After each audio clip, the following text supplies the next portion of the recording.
Bonjour, je suis Philibert Chambre, le fondateur de Business of Bouffe. Dans Business of Bouffe, j'invite les chefs à sortir de leur cuisine pour un échange sur le temps long. Et avec la série Entrée plat dessert, changement de décor.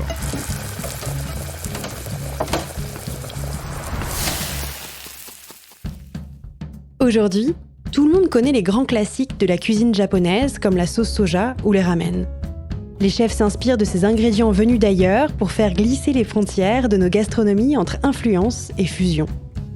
Mais si je vous dis salade chana, friqué ou cuisine syrienne, tibétaine ou bangladaise, il est plus difficile de savoir à quoi s'attendre dans l'assiette.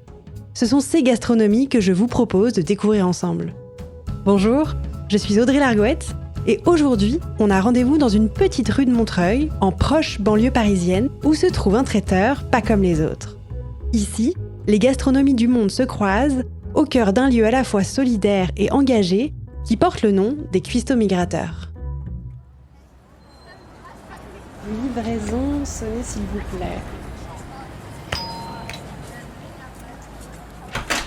Bonjour. Bonjour, bienvenue chez les Cuistots Migrateurs. Donc Louis, c'est ça ? Louis, cofondateur du projet des Cuistots Migrateurs, qui est un traiteur solidaire qui existe depuis 2019. Et le projet, c'est qu'on emploie en CDI des chefs réfugiés et qu'on propose leurs recettes du monde, de Syrie, Iran, Népal, etc. Pour leur permettre de s'intégrer et de porter un regard un peu nouveau et positif sur la migration. Alors quel est le programme pour aujourd'hui ? Eh bien, on va faire un petit tour du labo. Alors, on est sur le quai de chargement-déchargement et on va s'habiller pour aller voir ce qui se passe en cuisine. Avec une magnifique veste, une charlotte et des protège-chaussures, puisqu'on a des règles assez strictes d'hygiène. Donc je vous invite à enfiler ce magnifique déguisement. Et je vais faire pareil.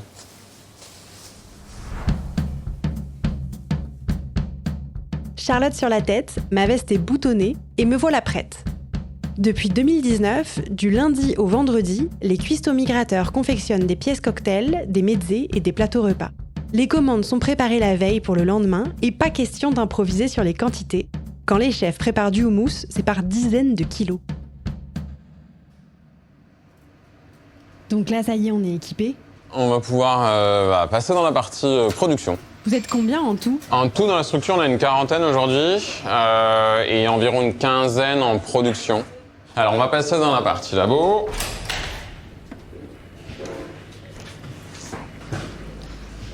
Donc, on a environ 500 mètres carrés d'espace de production, donc avec toute une marche en avant à respecter, évidemment, avec différents espaces de stockage. On a l'économa, on a une chambre froide légumes, on a une chambre froide BOF, enfin beurre fromage, on a une chambre froide viande et poissons. Ça doit évidemment pas se mélanger. À ce stade, les ingrédients sont bruts. Economa, c'est quoi ? L'économa, c'est tout ce qui est sec, produits secs, d'épicerie, les huiles, le beurre clarifié, le soja, les pois chiches, le friqué, le blé vert fumé. Toutes les farines qu'on utilise, farine de pois chiches, farine de blé évidemment. Et donc c'est toute une épicerie du monde qui nous permet évidemment de faire nos recettes qui viennent encore une fois des pays de nos chefs. Donc Syrie, Iran, Népal, Afghanistan, Bangladesh, Sénégal, Tibet, Sri Lanka.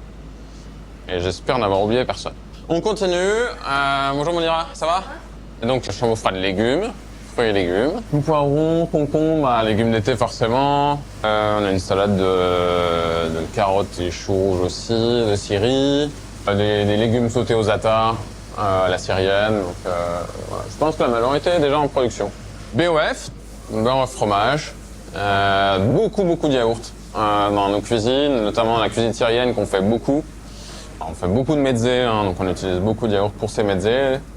De moutabal d'aubergine, de moutabal de betterave en hiver, moutabal de butternut, le houmous aussi.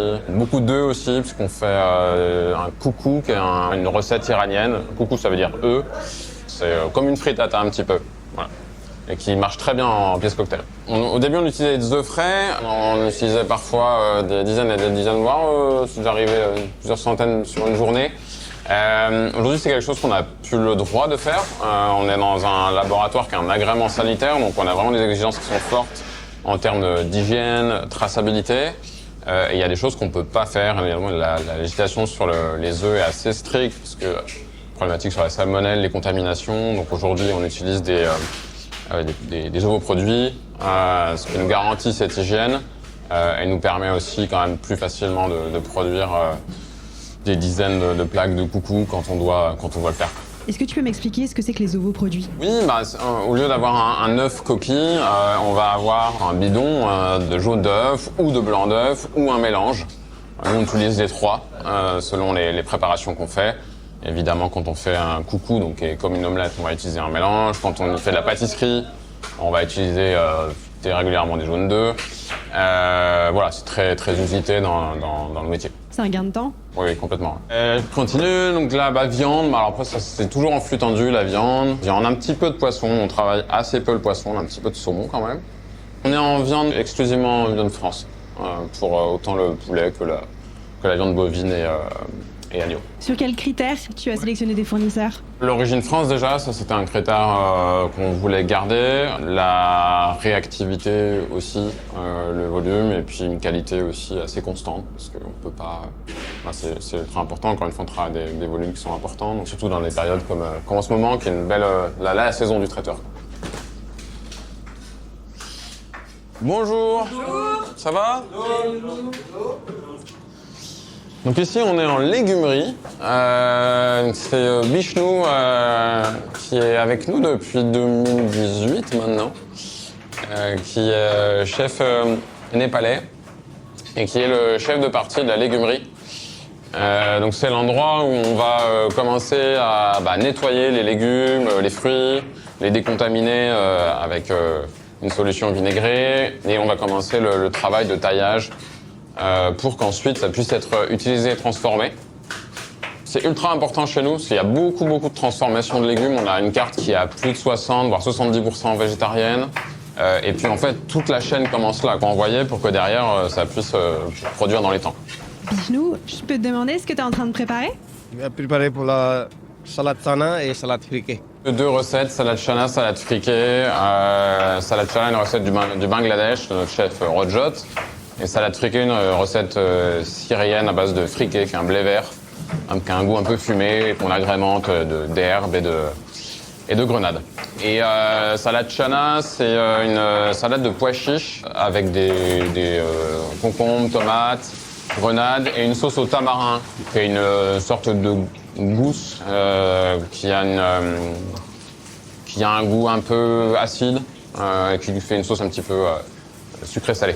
Comment les recettes, elles ont été choisies pour être sur la carte? Alors, les recettes sont celles de nos chefs, ou des recettes qu'on a travaillées ensemble, qu'on a créées ensemble, et notamment sur la partie sucrée. C'est vraiment l'idée du concept, c'est de faire participer tous les chefs à la création de la carte et d'arriver à proposer dans tous nos menus, dans tous nos buffets, dans tous nos cocktails, dans nos plateaux repas, un voyage à travers les recettes de tous nos chefs. Chacun des chefs est dédié à un atelier spécifique ou ils peuvent être polyvalents? La plupart de l'équipe fixe est dédiée à un poste spécifique, donc c'est une organisation qui est assez logique, assez classique, sachant que nos commis viennent pour la plupart d'entre eux de notre école, puisqu'on a une école de cuisine, l'école des cuistots migrateurs, qui est une association qui est aussi à Montreuil et qui a formé depuis 2020 350 personnes réfugiées au métier de la cuisine. Avec vraiment cette vocation de leur permettre de s'intégrer par le travail en cuisine. Donc, et l'essentiel de la brigade est maintenant avec nous depuis 9 ans, 8 ans, 7 ans. Enfin, on a des personnes qui sont ultra engagées, ultra fidèles. Et c'est vraiment l'idée, encore une fois, on les emploie en CDI. Et l'idée, c'est vraiment de construire quelque chose ensemble et qui soit pérenne parce que ça répond aussi à leurs besoins d'intégration et de stabilité. C'est toujours une grosse activité, du coup, les légumes, vu qu'il y a une grande partie de la carte qui est végétale? Les légumes, c'est vraiment une grosse activité. On essaye de travailler avec un maximum de légumes frais. On est en train de revoir notre politique d'approvisionnement. On a pour l'automne travaillé beaucoup plus en circuit court et en local. Et on cherche aussi un petit peu des astuces pour pouvoir produire les volumes bien dans les temps et répondre à toutes les commandes. Donc on travaille un petit peu de produits de 4e gamme, donc ils sont déjà un petit peu transformés. Donc on va travailler par exemple des sommités de chou-fleur, recevoir des sommités de chou-fleur plutôt que des chou-fleurs. Voilà, des choses comme ça qui peuvent nous faire gagner du temps pour plutôt consacrer notre énergie à tout ce qui est travail un peu plus minutieux de création des pièces cocktails. Par exemple. Sur les légumes, vous travaillez aussi des produits surgelés? Il arrive qu'on ait un petit peu de produits surgelés, notamment sur le coucou, donc cette omelette. On utilise parfois des haricots surgelés. On a eu des petits pois aussi. Mais l'essentiel de la production est quand même sur des produits frais. Les équipes tranchent, découpent et nettoient au rythme de la musique indie. Ici, les légumes sont rois et chaque poste sait, grâce à un système informatisé bien rodé, les quantités demandées. 2 kilos de grenades pour l'un, 20 kilos de carottes pour l'autre ou encore 7 kilos de concombres. Je les laisse à leur tâche et file juste à côté, en zone de préparation, retrouver Babacar et son équipe. On y va ? Allez, c'est parti. Bonjour tout le monde. Bonjour, vous laissez ou pas? Ici, on est dans la zone de cocktail et zone de préparation froide. Donc c'est là qu'on fait toutes les pièces cocktail. Notre record doit être à plus de 25 000 sur une journée. Donc la salle est petite quand on a des grosses journées. Et on a aussi donc c'est Babacar qui est chef sénégalais qui pilote cette partie pièces cocktail. Et on a Alassane qui est demi-chef de partie derrière avec la magnifique toque noire qui aide Babacar et qui s'occupe aussi beaucoup des mezzés. Parce qu'on a beaucoup de mezzés, le houmous que tout le monde connaît, mais des caviars, d'autres caviars, cache panemjan, un caviar iranien d'aubergine.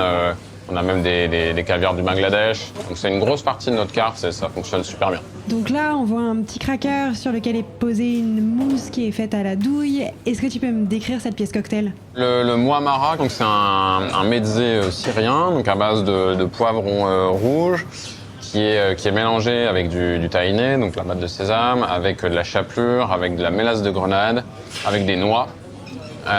Ça se dippe comme du houmous et nous on le propose aussi sur un crackers avec saupoudré de graines de nigel. Les crackers, ça fait partie des petites choses qui sont déjà transformées ou qui sont faites sur place? Les crackers, on travaille avec un artisan d'Île-de-France.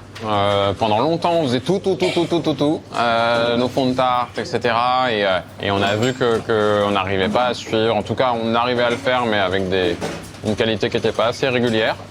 Et donc on a préféré s'adresser à des gens qui nous aident et qui nous proposent ces fonds de tarte et ces crackers et qui sont artisans en Île-de-France. Dans votre métier, le goût est tout aussi important que le visuel. Comment vous arrivez à travailler l'aspect esthétique des pièces? On essaie de faire assez simple. Enfin, pour nous, le goût est plus important que le visuel. Alors, il faut évidemment que ça plaise aux yeux et c'est la première chose. Mais on préfère faire quelque chose d'un petit peu plus simple, avec un petit peu moins et de travailler plutôt le goût, quoi.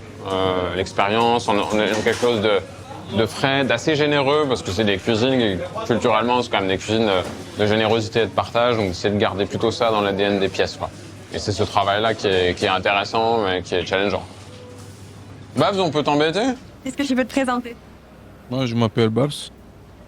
Sénégalais, je travaille chez les Kisso depuis 2018. Et là, qu'est-ce que tu es en train de faire? Là, je suis en train de faire saumon gravlax. C'est des cubes de saumon qu'on mélange avec aneth et avec une zélée de zéreste. C'est une épice iranienne.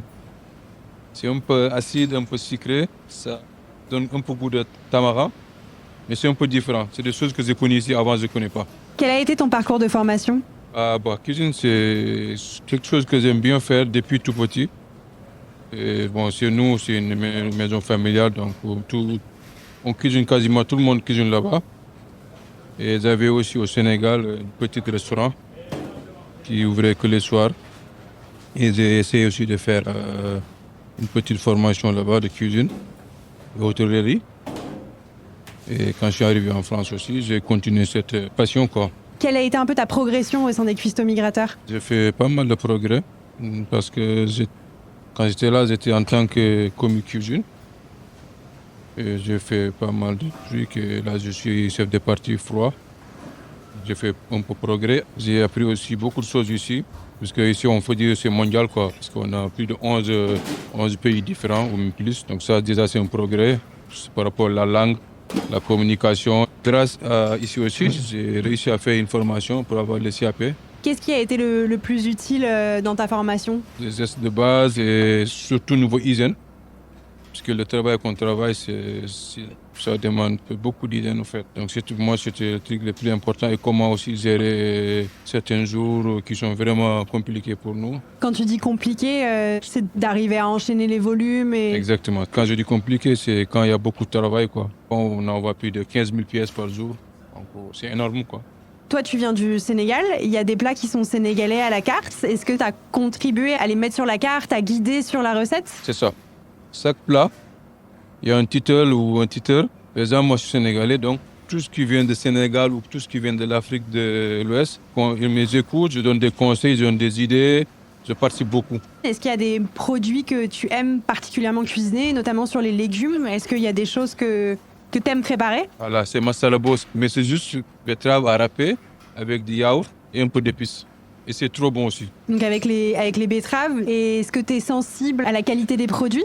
Oui, franchement, oui. Nous, on a la chance, puisqu'ici, j'ai eu la chance qu'on a quasiment de bonne qualité ici. Que ce soit sur des légumes, sur les épices. Je sais que c'est du frais. Et je commence à avoir un peu de l'expérience. Dès que je touche certains légumes, je sais que ça c'est mûr, c'est pas mûr, ça c'est bon. Et à goûtant et tout, donc c'est ça qui s'en sous, quoi. Ouais. Est-ce qu'il y a un ou des plats que tu nous recommanderais sur le menu des cuistots migrateurs? Je vais vous recommander, ça ne sera pas des plats sénégalais, puisque je connais déjà. On peut dire qu'il y a un plat bangladais qui s'appelle agneau bouna. C'est une sauce agneau mijotée avec des tomates et tout. Ça se mange avec du riz blanc. C'est un plat que j'aime bien. Et il y a un plat aussi afghan qui s'appelle kabyle plo. C'est du riz avec des raisins, coco, un peu sucré salé. Ça aussi j'aime bien, ouais. Génial, merci beaucoup. On passe sur la partie dispatch, donc préparation des commandes, des plats, ouais. Hello tout le monde. Et donc nous voilà au dispatch, grande pièce où Soubia, Vivek et l'équipe on va dire réceptionnent tout ce qui a été préparé en amont. Donc schématiquement, ils vont récupérer 100 kg de houmous et ensuite ils vont voir combien de petits pots de houmous ils doivent faire, combien de grandes barquettes de houmous ils doivent faire, etc., etc. Ça c'est la première étape.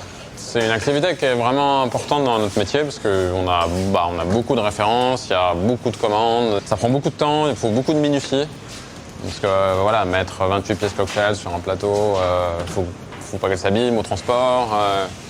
Faut que ce soit joli aussi, donc il y a vraiment une exigence de dressage. Comment vous avez réfléchi les doses pour les buffets pour limiter le gaspillage alimentaire? Alors la première chose, c'est que nous, on produit à la commande. On produit des choses qu'on fait en avance et qu'on stocke et ensuite qu'on utilise, mais on reçoit des commandes tous les jours. Le matin, on imprime tout ce qu'on va faire, on le produit et c'est livré.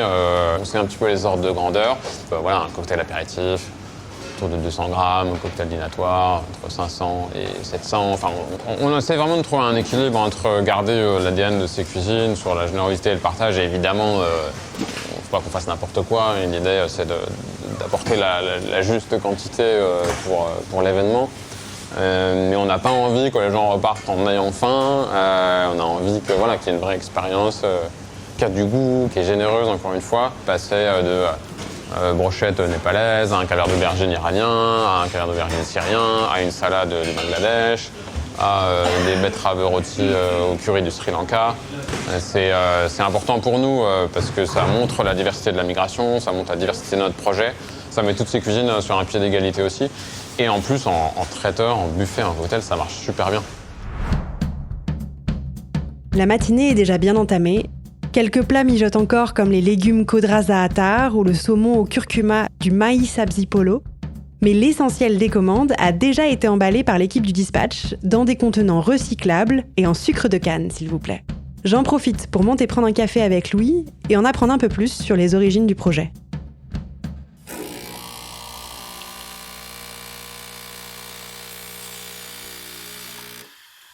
Alors, est-ce que tu peux nous raconter la naissance du Cuistot Migrateur? Alors, à la base, on est deux associés, Sébastien Prunier et donc moi-même, Louis Jacot. La naissance, l'idée a germé en 2015. La crise migratoire devient un sujet dont les médias s'emparent beaucoup. On trouve que c'est toujours abordé sous un aspect très négatif.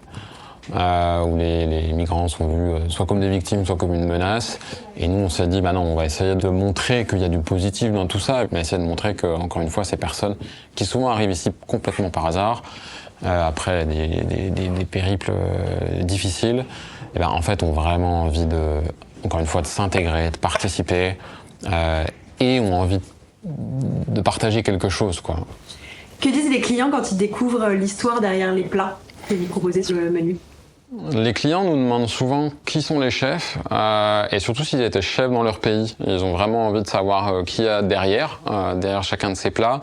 Et effectivement, c'est rarement des chefs, des gens qui étaient cuisiniers ou cuisinières dans leur pays. C'est plutôt des personnes qui ont des trajectoires de vie très différentes, qui sont d'origine sociale différente, de religion différente, de langues différentes, qui étaient pour certains militaires, certains chauffeurs-livreurs, certains qui ont été réduits en esclavage, enfin des trajectoires de vie très différentes, mais toujours avec cette envie de partage, cette envie de s'intégrer, cette envie de travailler, et vraiment cette envie de faire découvrir. Qu'est-ce que ça veut dire d'être réfugié en France aujourd'hui et quelle réalité cela recouvre ? C'est vrai que derrière ce mot, il y a plein de réalités. Même quand nous, on a commencé, en fait, le projet, on n'y connaissait rien. On ne savait même pas qu'on pouvait employer des personnes réfugiées. Donc c'est un mot qui est évidemment employé un peu à tort et à travers. En vrai, ça désigne vraiment une réalité. C'est des personnes qui... c'est reconnu par une convention internationale, et c'est donc des personnes qui demandent l'asile dans leur pays d'arrivée, parce que leur vie est menacée dans leur pays, et on leur dit d'accord, on croit à ton histoire, et donc on te donne un permis de séjour et de travail qui te permet ensuite d'être intégré et de travailler. On a rencontré beaucoup de personnes qui n'arrivaient pas à passer justement la case intégration, parce que le niveau de français est trop bas, parce que leur qualification dans leur pays n'était pas reconnue ou pas adaptée pour ici, des personnes qui parfois n'avaient pas vraiment travaillé dans un cadre professionnel classique comme on l'entend, donc des difficultés ensuite à passer la deuxième étape. Et des personnes qui entrent en dépression à cause de ça. Enfin, on a plusieurs personnes en bas, je sais, avant d'arriver chez Cuisto, ils devenaient fous chez eux, quoi. Et c'est ça qu'on essaye de faire, c'est justement d'être un peu le tremplin vers l'intégration. Alors ici, au sein du traiteur, avec l'emploi, en CDI, mais aussi avec l'école, puisqu'en fait, plus on a grandi au sein du traiteur, plus on a vu qu'il y avait énormément de candidats qui avaient envie de travailler en cuisine, mais qui n'avaient pas le niveau suffisant en français ni en cuisine. Et donc on a créé cette école de cuisine pour justement leur permettre d'acquérir une formation, un diplôme de commis de cuisine, avec une pédagogie unique autour du français et de la cuisine, pour leur permettre ensuite de trouver un emploi de la restauration et faire carrière dans la restauration. Et on est super fiers de ce qu'on a fait, parce que non seulement on a un lieu qui est incroyable à Montreuil, mais on a formé 350 personnes à date. On a entre 40 et 50%, j'ai plus le chiffre exact, de femmes, ce qui est une vraie très belle réussite, et un taux de retour à l'emploi qui est vraiment très bon, avec plus de 70%, et des retours employeurs qui sont excellents, avec certains employeurs qui ont déjà pris 5-10 personnes en CDI, quoi. Est-ce que tu aurais un mot de fin à nous confier, quelque chose à nous conseiller, un mets à déguster, un plat à essayer chez nous ? Pour toutes celles et ceux qui hésiteraient à employer des chefs réfugiés ou des personnes réfugiées, je leur dirais juste foncez, réfléchissez pas. C'est des personnes qui ont tellement à cœur de travailler, de s'intégrer, qui en veulent, ils sont ultra engagés. Donc j'ai envie de dire, allez-y, vous allez vivre une aventure géniale, quoi. Quand la cuisine mêle goût et engagement, on tient là les bons ingrédients d'une recette réussie. Mais pour Louis, ce n'est pas fini. Il lui reste l'étape la plus difficile en cuisine. Faut toujours goûter. Je suis en train de goûter le choy mein, qui est un plat d'un chef d'Argal, une recette tibétaine. Donc, c'est des nouilles sautées aux légumes, notamment des carottes, poivrons et du pak choy aussi, avec un petit chou. Et avec une sauce, soja noir, un peu de vinaigre de vin. Ça fait partie des plats qu'on propose notamment en plateau repas. Et là, t'es content ? Non, je suis content. Ouais, c'est bien. C'est bien assaisonné, bien enrobé. Un bon équilibre entre les légumes et les nouilles. Donc, et les nouilles bien cuites. Et ben voilà, on a fait tout le tour des cuistots migrateurs, du labo et puis du projet. Merci beaucoup. À bientôt. À bientôt, au revoir. Merci aux équipes des cuistots migrateurs pour leur accueil. Cette seconde saison d'entrée plat dessert est réalisée en partenariat avec Eureden Food Service. Journaliste, Audrey Largouette. Réalisation et mix, Benjamin Massé. Production, Lacmé. Merci et à bientôt.